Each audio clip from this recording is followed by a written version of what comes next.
Hello, and welcome to My Week in Baseball. I'm your host, Phil Eschtruth Harrison. You're listening to episode number 18. Recent episodes are published in podcast format on Buzzsprout, Spotify, Stitcher, and iHeartRadio, while all episodes are available in a video version on YouTube. And you can connect with me on Twitter at MyWeekInBball. So you have many ways to enjoy the show. As always, thanks to Brunjo Productions out of Nashville for the music created especially for this show. Learn more at brunjo.com. Today, we'll continue our conversation with longtime baseball fan and my brother, Andy, as we discuss Tigers, Red Sox, and baseball in general. Of course, we'll also have our blast from the past. So let's get right to it. So hi again, Andy. Hi. We have a lot of topics to discuss, so let's just jump right in. I know one thing that you and I mentioned was a favorite player from the past, somebody who played both for the Red Sox and the Tigers, and is certainly an obscure type of player, the type of player I like to have for our blast from the past.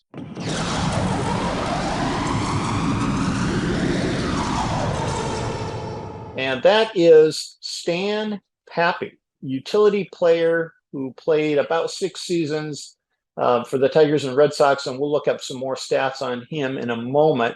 I have a particular memory about him and why I liked him. What memories do you have? So the thing I remember, well, we were both avid fans at that time, along with our neighbor, who the three of us together were Stratomatic fans, and we were big fans of anything going on in the game. And we watched the Tigers, and his team was the Cubs. We watched very closely, and we kept track of all the players, and we probably knew the names of every player in the league at that point. And when the Tigers got this new utility infielder, we were like, nobody's ever heard of Stan Papi. I think they got him from the Red Sox, but I believe he was stuck in his first game, and I think he hit a triple and a home run, and the Tigers won the game. And we thought, wow, maybe this guy is okay. And, that was quite a debut for somebody who was completely unheralded. Well, it turned out that he didn't ever get much better. That was kind of probably the highlight of his career, perhaps, that one game. But we kind of adopted him like a mascot, is what I remember, the three of us. And so we decided to kind of obsessively be interested in this one player and, consider him someone to root for. And it was, and then of course there was the game where we went to Tiger Stadium that year. And I'm sure you'll want to add in here, but we made this giant banner that said, "We heart Stan Papi." And I don't think in the major leagues, anybody else who'd ever seen Stan Papi play had ever done a banner for him. Maybe his parents might have, if he'd gone to a game, if they'd gone to one of the games, but that would have been it. Yeah, and we love Stan Papi with a big heart. And if I recall, it was raining a little bit, and we walked around in center field, and I don't think we'd used waterproof paint, so I think it started to run a little bit too. But it did give us a chance. That I think there was a rain delay on during that time. It gave us a chance to sort of parade uninterrupted with the sign. I don't know if it ever showed up on a telecast or anything, but I'd like to think that maybe Stan Papi or one of his teammates saw it at some point and said, "Hey, you've got 3 fans." Right. Somewhere I might have a photograph of that. If I do, I may have to show that on the show sometime. But yeah, it was a good sized banner, and 3 of us walked around in center field during the rain delay and kind of just yelled, "Go Stan Papi." And so, yeah, what I remember, and you said triple and home run, and that could very well be right. That I remember the triple, and to me, and again, it might be just my memory, might not be quite this way. He had just gotten brought over to the Tigers. He's kind of a utility player. I'm going to guess he was maybe playing third base for us.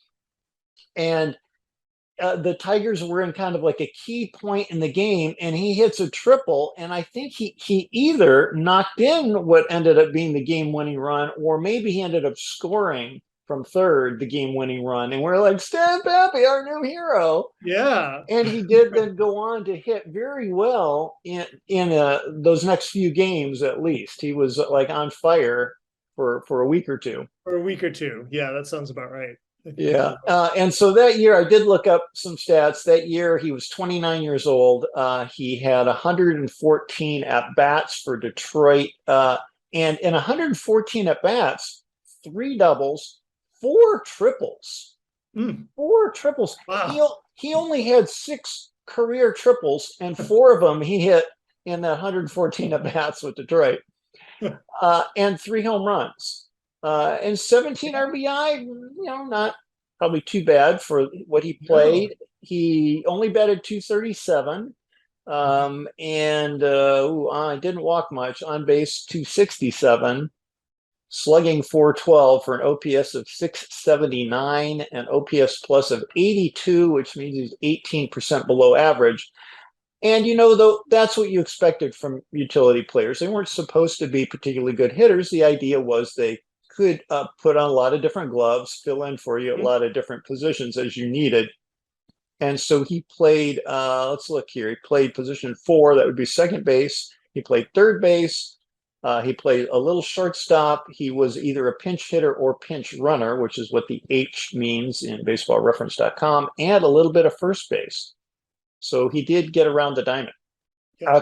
Career, he played 6 years and a career batting average of .218. So really, his high point of his career may very well have been that season. He played 46 games for Detroit. The most games he ever played in a season was in 1978. He played 67 games for the Montreal Expos. But got a cup of coffee in 1974 with the St. Louis Cardinals. He played in 8 games at age 23, and then was down in the minors, toiling away for 3 more years before he got called up again. So a little bit with Montreal, a year or so with Boston, and then about a year and a half with Detroit. So I'm sure he would have been thrilled to have a fan club of 3, because most players in that situation wouldn't probably have any fan club at all. No. Yeah, definitely a fan club of 3. And thank you, Stan Papi, for some fun memories, and especially those first game or 2 with Detroit where you really you were swinging the bat well, and to hit 4 triples in that limited amount of play. That's really something. So you must have had pretty good speed. I think he must have. Yeah. Didn't remember that. Didn't look at stolen bases, though. Oh, let's see. We only had 2 career stolen bases. So yeah, I don't think of him as a stolen base guy, but just enough power, to make himself felt. Yep, just enough power. Okay, so that's Stan Papi. What else did we want to talk about today? I had a couple of things. I know one was rebuilding. You and I kind of off camera had talked a little bit about that.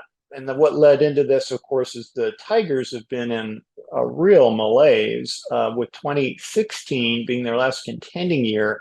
They broke up the team of veteran players like JD Martinez, Justin Verlander, Justin Upton, and everybody else that was on that 2017 team that they could get anybody for. Yeah. And so, what's reasonable to expect? That was 2016. So then they've been lousy in 2017, 2018, 2019, 2020, 2021. Actually, last year they were starting to turn things around and looked like we might be in an upward trend. And then this year they really dropped again. So 1, 2, 3, 4, 5, 6 seasons where I could say 5 of those seasons they were lousy. Yeah. Really, last year was the only year they were reasonably good. Yeah. And so I'm sure that's why General Manager Avila got fired. What do you think of that?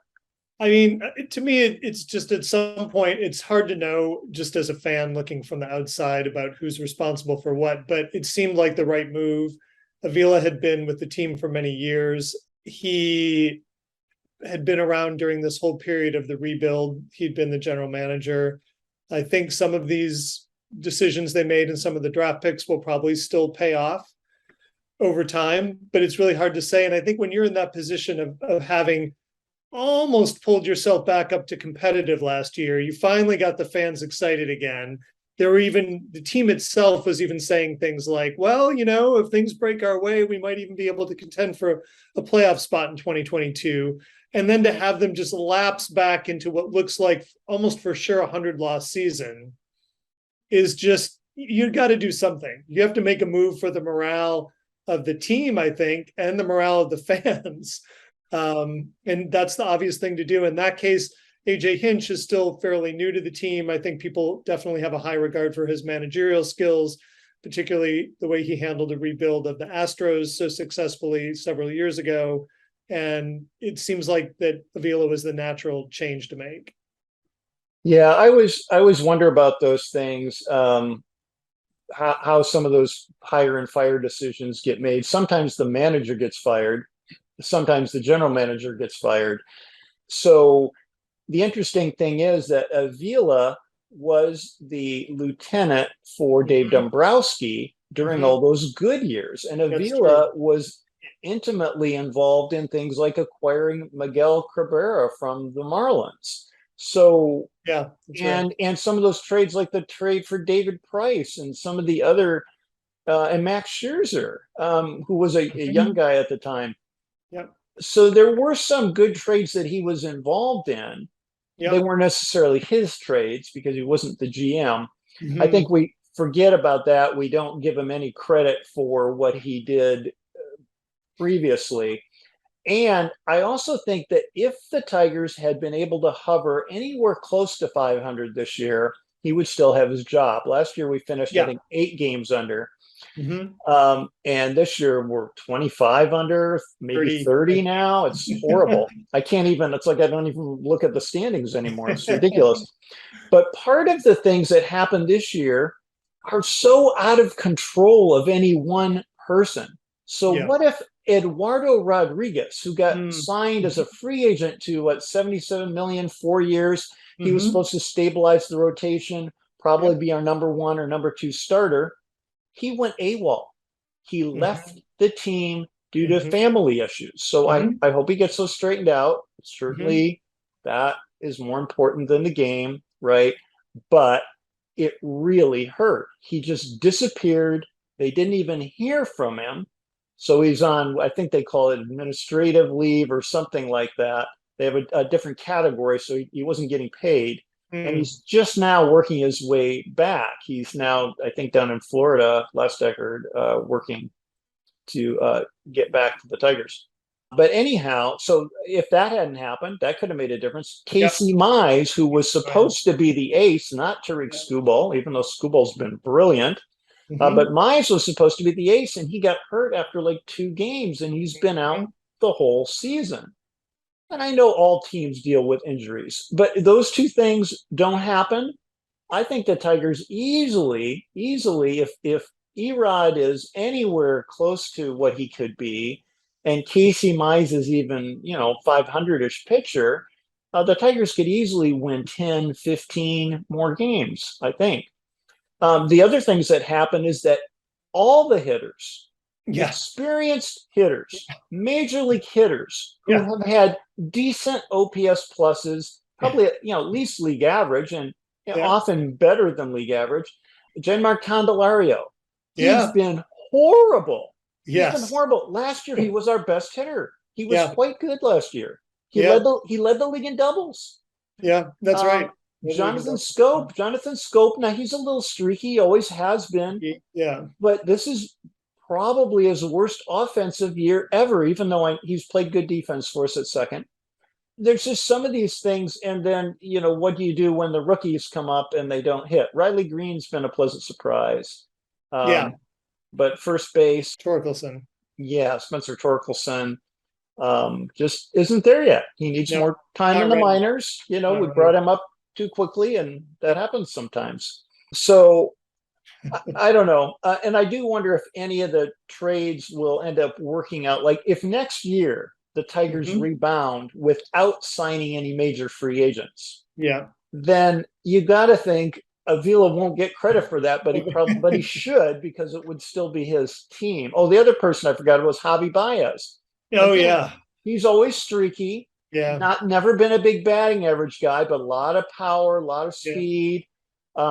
He's been pretty awful. Bad. Um, and even though he's an interesting defensive player, I think I could almost do another broadcast on this, because he makes some brilliant plays. He definitely takes away base hits. He's Mhm. probably, as a shortstop goes, well, I don't know if he'd be our best since Trammell in that regard. Who's the guy who's on the Rockies now, who used to be on Detroit? He's quite good, and he was originally in Boston. Yeah, I know who you mean. We'll think of it. We'll think of him. Anyhow, he may be the best second or best shortstop since Trammell in that regard, but he Mhm. also has a lot of trouble on throws. So if it's an Mhm. easy play, he'll pick the ball up, Yep. and then he'll think about it too long and he'll throw it in the dugout. And he's Mhm. done that 10 or 12 or more times. He's got a lot of errors, a lot of Mhm. throwing errors. I think he's starting to turn that around, but he's been a real surprise disappointment, both offensively and defensively. And, did Avila sign the wrong shortstop? There were Right. four Right. awesome shortstops out there. Corey Seager Yeah. has hit like gangbusters for Texas this year. And Boston, you guys, the Red Sox signed one of the guy from the Rockies. Yeah. And then who did Correa end up with? He was part of Minnesota Twins. Correa's yeah. on the Twins. There was a chance of the Tigers getting him for a little while. I remember that in the offseason. Yeah, you're right. I mean, it's a good point, but how do you determine when to make a change like that? I think it's just the fact that they weren't able to take that, not only a step forward this year or a lateral step and end up like last year where they're at least competitive most of the time, but to take a giant step backward is really, that puts a lot of pressure on the team ownership probably, to make a change. But you're right, it's a good point. It's like, how much of that can we trace to decisions Avila makes, and how much of it is just horrible luck or the things that happen in baseball to anybody? And as you said, the offense, I mean, the interesting thing about the Tigers and the pitching this year is, even with this devastation of the pitching staff that you described, there have been more injuries. In fact, Skubal, who you mentioned has been done really well most of the season, is now out for the season. And I think he's having major surgery of some type, but he's out for a while. They've had so many different starting pitchers. The amazing thing is that they've actually done okay. I don't know what the stats on the overall rotation is, but they've generally kept people in the game. And surprisingly, maybe the bright spot has been their bullpen. If you count the bullpen starting with the guys who come in the sixth to the seventh inning all the way through the end. Yeah, the bullpen's been good. Will Vest has been Good good. enough so that they Joe traded Jimenez has one been of the good. best guys. Michael Fulmer got traded because they felt like they could afford to give him up at the trade deadline. So it's really the hitting, as you pointed out. It's like all the hitters have collapsed at the same time. The professional established hitters are having like their worst year, and the new younger hitters are doing either so-so or didn't pan out, like Torkelson. And it's been a challenging season. And so Tiger Stadium has been known for Tiger Stadium, Comerica Park has been known for increasing doubles and triples because of the distance in the power alleys.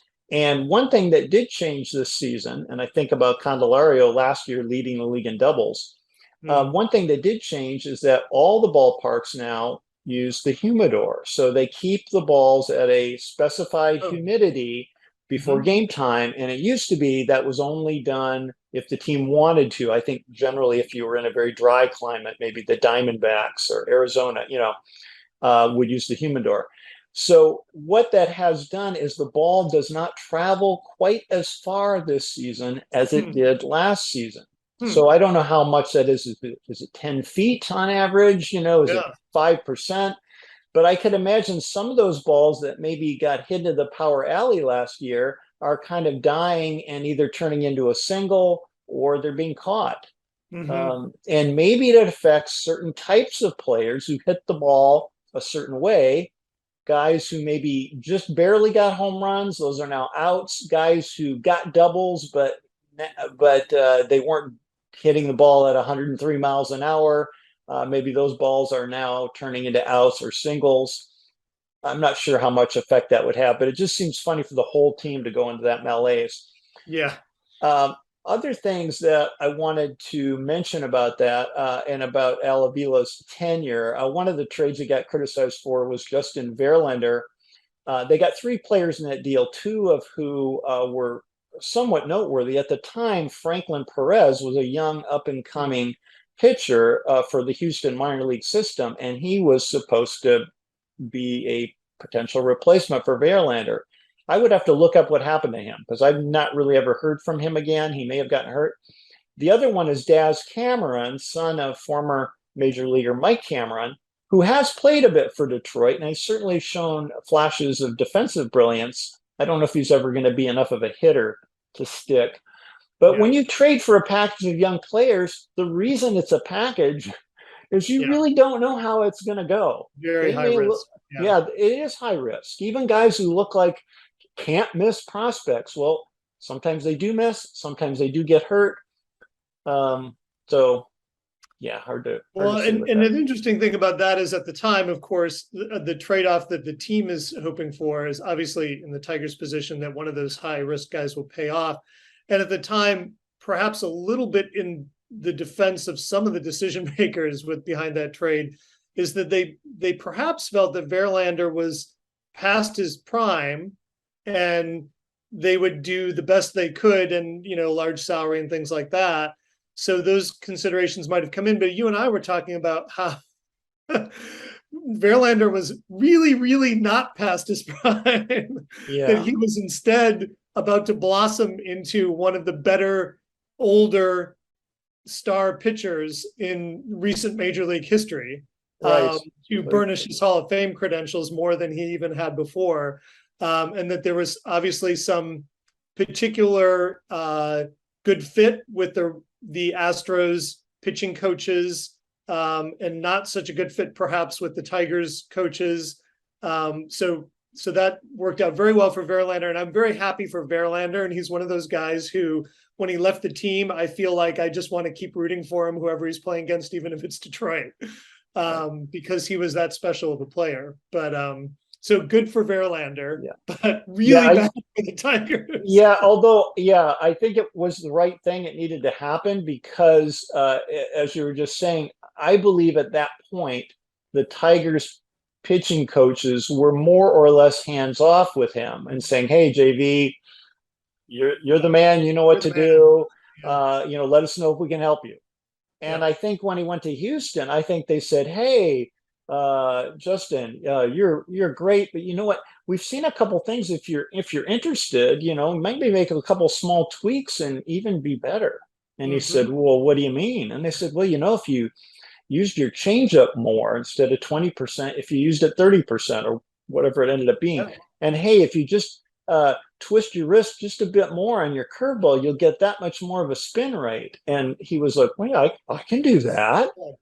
And suddenly he's Cy Young Award guy again. I don't think if he stayed on Detroit, I think he still would have been decent, but I don't think he would have been that Cy Young caliber pitcher. Well, that's interesting because that's a very good point, and you've obviously studied it more closely than I have, and that makes a lot of sense to me. And it reminds me of another discussion we were having off camera earlier, very similar in some ways to the story of John Smoltz and the Tigers.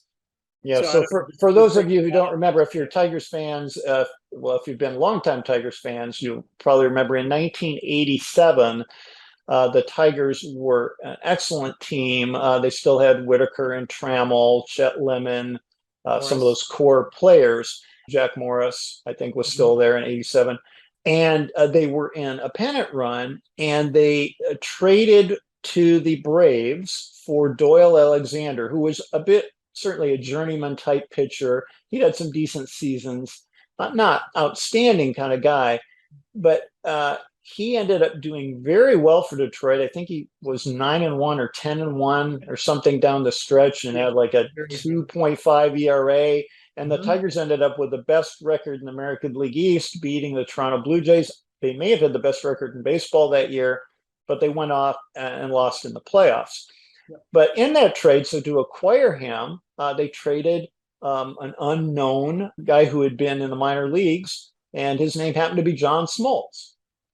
Well, as anybody who's a Braves fan knows, that John Smoltz went on to become a Hall of Famer, both as a starting pitcher, and then late in his career, he turned himself into an amazing closer. So he had a brilliant career. And Andy, actually, you had something else to mention about the background of Smoltz. Well, Smoltz, I was following perhaps a little more closely when they made that trade than I normally would have been, because Smoltz grew up in the Lansing area, and his high school was Lansing Waverly, which happens to be in the same athletic conference as the school that Phil and I went to, Grand Ledge High School, which is a small town on the edge of Lansing.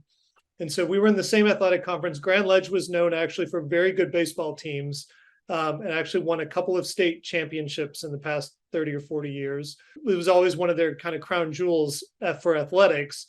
As I'd mentioned in an earlier point of the show, I did not play baseball myself, but John Smoltz was the same age as I was. So he was pitching against my classmates when he would have been a junior or senior, probably when he was a sophomore in high school. I recall there was a little bit of a buzz around him at that time as just being a dominant pitcher. He certainly was covered very carefully by the Lansing State Journal, the local newspaper. So in the area that we grew up in, Smoltz was known as kind of a hot commodity. And when he was drafted by the Tigers, I think there was this hope that, hey, hometown hero from mid-Michigan could also be a star for the Tigers someday. So the trade maybe meant a little bit more to us from mid-Michigan, and then, subsequently following Smoltz's career about what might have been if the Tigers had given up, not made that trade, not given up as a prospect. I just bring this up again, deferring to my brother's more in-depth knowledge, that he says, well, this doesn't mean that Smoltz would have turned out the same way if he'd been with the Tigers. He might have ended up as a different kind of player and not developed the career that he did with Atlanta. Yeah. And so those are things that are hard to know. It's that kind of butterfly effect. When one thing changes, what else might have changed? But at the time the Tigers traded him, now this is his minor league totals in 1987, the year of the trade, at AA and AAA. He had 4 wins, 11 losses, and a 5.73 ERA. He pitched 146 innings, 148 hits, 19 home runs allowed, more walks than strikeouts.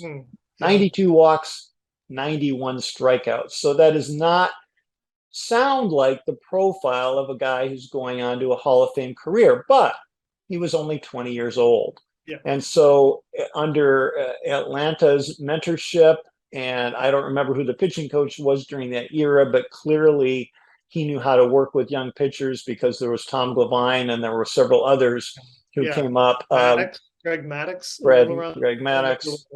So I think it was a good fit for him to go to Atlanta. I think it worked out well for him to do that.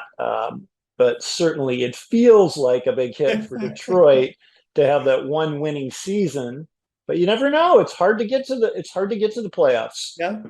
So do you take that chance when you have it, and knowing it's a big gamble?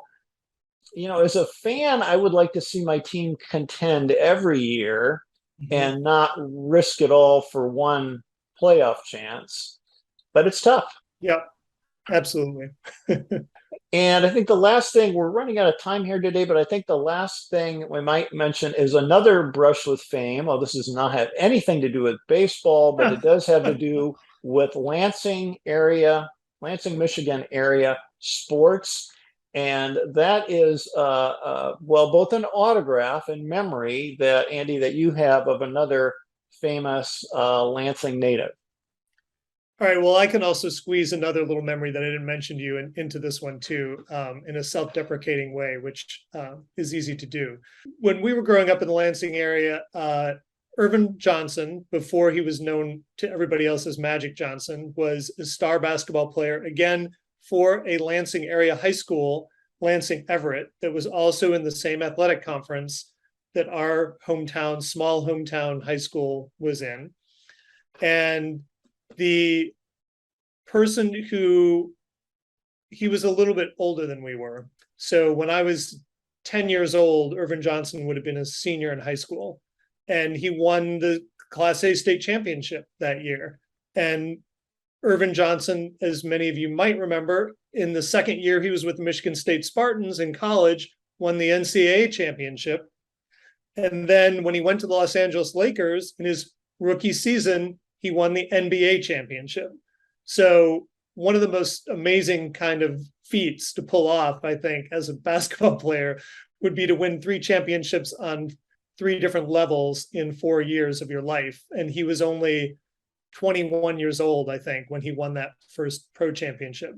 So a couple of other connections to Earvin Johnson is that the person who coached both my brother and me in cross country at Grand Ledge, named Jim Brandt, who was a great coach, was recently inducted into the Lansing Coaching Hall of Fame for the region. He actually was the basketball coach for the Grand Ledge team when Earvin Johnson played in high school.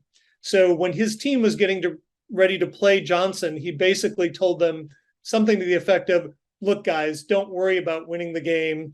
This is not going to necessarily be competitive, but you're going to be playing against one of the greatest players in history. Someday you'll be able to look back and just have memories of this and tell people about it. So just enjoy yourselves out there on the court. So I thought that was a very mature and fitting way to think about it, and a realistic way to tell your high schoolers, this is one time where I'm not going to, get on your case if you get a shot blocked or something like that, because this is a brush with fame that a lot of people don't have. And then my last little anecdote here is that I was a very mediocre basketball player for our mediocre basketball team. This is after Earvin Johnson's era, but I will tell people that the one basket that I scored on the junior varsity was at the buzzer on Earvin Johnson's home court. Now, Earvin Johnson was no longer a player at that high school. And I don't always tell people that. And that shot at the buzzer cut the deficit to 40 points. We lost the game by 40 points rather than 42. But I like the shorthand version of that story is that I hit a shot at the buzzer on Earvin Johnson's home court. Buzzer beater. That's a good way to just end it right there. And you did also get Magic Johnson's autograph, if I recall. Oh, thanks. Actually, that was the other thing, was that we ended up, I don't know if you were on this trip or not. I was coming back on an airplane from Chicago, and the Michigan State basketball team was on the same plane, which I don't think I realized until we landed. And then I was able, fortunately, this is while Earvin Johnson was still in college for Michigan State, I was able to get his autograph. And that was a very exciting thing. And again, I mentioned this earlier with Sweet Lou Whitaker, even at that time when he wasn't quite as widely known as Magic, he wrote out his full name as Earvin Magic Johnson on the autograph. And I remember I was in 5th grade. I took that into school the next day and had to show it off to everybody. And it was like the most exciting moment of my life up to that point as a sports fan. So that was another memory of that era. Very nice. Well, thank you for joining us today, Andy. Always a pleasure talking baseball with you. We'll see which of us can weasel out of last place in our fantasy league this season. So that's all we have for today, my friends. Join us next time, because honestly, what can be better than talking baseball? I'm your host, Phil Eschtruth Harrison. We'll see you next time on My Week in Baseball.